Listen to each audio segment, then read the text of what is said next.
É fascinante poder trabalhar 21 anos com crianças, reunindo várias facetas, né? De músico, de desenhista, de ator, né? Ator no sentido da pessoa que representa o seu próprio papel, né? Os roteiristas nunca gostaram muito de mim porque eles escreviam roteiros que eu nunca seguia. Eu lia para depois dizer com as minhas próprias palavras. E depois os roteiristas passaram a escrever de acordo com essa minha própria maneira de contar histórias e de falar na televisão, né? Do meu próprio jeito. É a única maneira que eu sei fazer é assim.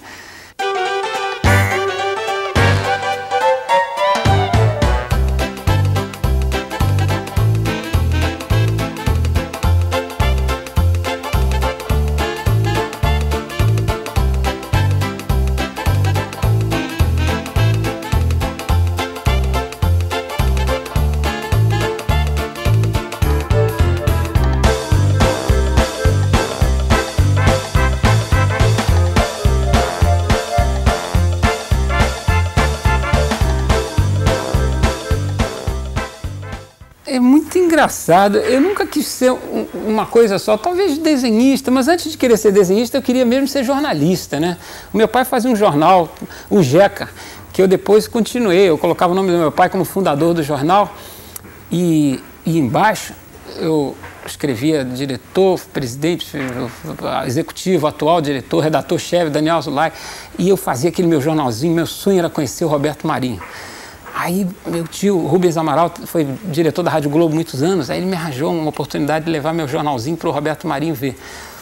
E a família via, era um exemplar só, ali ele devolvia, né? E aí o Roberto Marinho, né? Puxa, sobrinho do Rubens Amaral, foi muito simpático, né? Roberto Marinho lá na rua Irineu Marinho, viu o meu jornal, aí ele leu, puxa, seu jornal está bom, tudo, eu tinha 10 anos de idade. Aí o Roberto me entregou, o doutor Roberto me entregou o jornal e eu falei, são 5 cruzeiros. Ele falou, 5 cruzeiros? Mas o meu Globo, que é o Globo, custa 1 cruzeiro. Mas o seu tá cheio de anúncios, o meu não tem nenhum. O meu era folhinha de caderno. Mas a criança é tão ingênua, não sei como eu tive coragem de falar uma coisa dessas. Assim, e foi muito engraçado, todo mundo riu.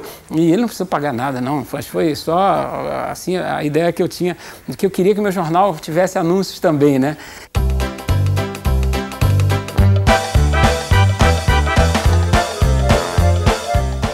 Eu acho que é fascinante e como a criança de hoje tem recursos para se tornar uma pessoa mais inteligente do que ela já é e de tirar um bom partido, fazer um bom uso da educação multimídia, que hoje você aprende com grandes recursos, com interatividade. Puxa, como era chato o quadro negro, aquele giz arranhando, dando arrepio na gente.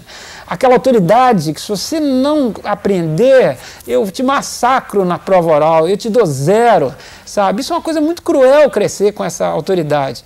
Eu fui um aluno difícil, porque eu tenho um cérebro que é todo lado direito, sabe? Quase não tem esquerda.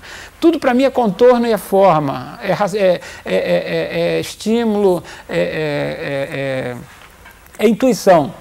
Eu detesto sequência, eu detesto decorar e repetir as coisas 2 vezes. E muitas crianças são assim, que precisam ser tratadas de uma forma delicada, como quem carrega, sabe, uma peça de vidro delicada, sabe? A educação de uma criança, ela tem que ser compartilhada pelos pais, mesmo que a família não possa permanecer junta por vários motivos, mas que os pais possam brincar com seus filhos, estudar com seus filhos e viajar com eles, passear e mostrar o mundo em que elas vivem, e que elas estão crescendo e que vão se tornar no futuro, né, cidadãos, né, na acepção completa e perfeita da palavra.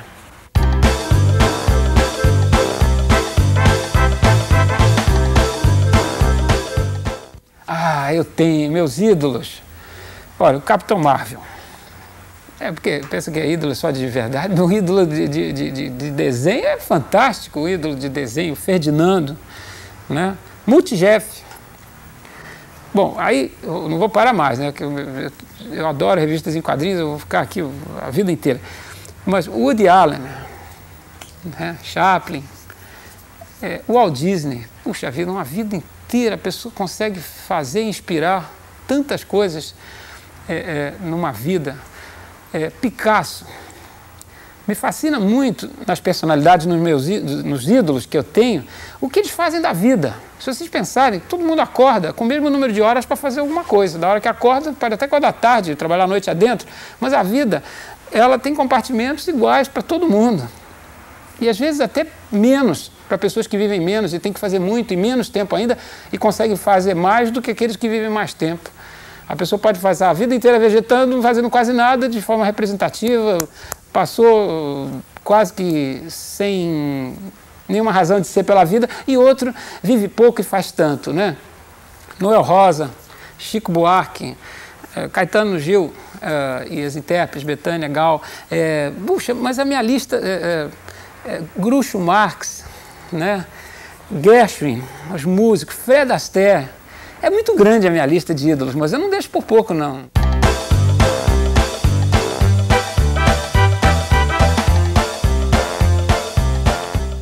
Eu sempre desenhei e lia quadrinhos, colocando as revistinhas dentro dos livros, né? Porque eu queria ver desenhos, eu precisava ver desenhos. A minha primeira forma de compreender o mundo foi através das figuras. Eu adorava ver o Cruzeiro, ver fotos, ver imagens. Eu tinha uma necessidade muito grande de conhecer o mundo, interpretar o mundo através de desenhos e de fotos. E cresci desenhando. Quando completei uns 12 a 13 anos, eu peguei um violão e fiquei fascinado. Eu já gostava achava gaita, né? Gaita de boca, uma coisa fascinante. Queria tocar a gaita e o violão junto, mas eu ainda não aprendia e tudo. Conheci o Oscar Castro Neves e tive vários professores que hoje são amigos e pessoas conhecidas de todos, a Wanda Sá, o Davi Tigel. E eu não queria ser um instrumentista, nunca quis ser um músico no sentido assim, do virtuoso, mas de conhecer a música como forma de expressão de um pensamento, de um mundo que eu conhecia, que eu sentia, mas que deveria expressar através do desenho ou através da música. Então eu precisava do violão. E foi assim que eu compus a música do Algodão Doce, do Olá Amiguinhos, do Cassimiro Coco, a música da Sereia, que é uma música que eu fiz quando o meu irmão do meio faleceu num acidente de caça submarina. E nem o desenho ele não veio antes, o desenho é tão permanente, tão